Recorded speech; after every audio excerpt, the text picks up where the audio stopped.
மனித சமூகம் சாம்பலாக எரியும் அளவுக்கு ஆழ்ந்த அவலம்.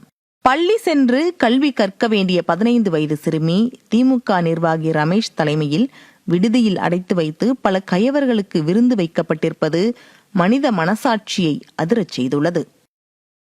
இது வெறும் குற்றமல்ல, மனிதத்தன்மையை அடகு வைக்கும் அரசியல் மிருகத்தனத்தின் உச்சநிலை. இந்த செயல் திமுகவின் கருப்பு முகத்தையும் காமுகர்களுக்கான அரசியல் அரணாக மாறிய கட்சியின் வீழ்ச்சியையுமே வெளிப்படுத்துகிறது. வெட்கமில்லாத இந்த காமுகர்கள் கட்சியின் பாதுகாப்பில் பதுங்கிக் கொண்டு பாலியல் குற்றங்களை சாதாரணம் ஆக்கியுள்ளனர். குழந்தைகளின் பாதுகாப்பிற்காக உருவாக்கப்பட்ட போக்சோ சட்டம் மனிதாபிமானமற்ற ஆட்சியாளர்களின் கீழ் அரண் சிதைக்கும் அரண்மனையாகிவிட்டது. சட்டம் தன் மரியாதையை இழந்தது. நீதியும் நாணயமும் அரசியலின் காலணிக்கு கீழ் மிதிபிடுகிறது. ஒரு கட்சி காமுகர்களுக்கு தஞ்சமாக மாறும் நிலையில் தமிழக அரசியலில் நாணயம் தற்கொலை செய்துவிட்டது.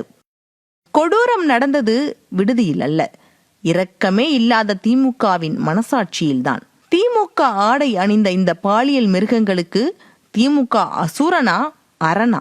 இந்த கேள்வி காற்றில் எரிகிறது. மனிதம் கண்ணீரில் கரைகிறது.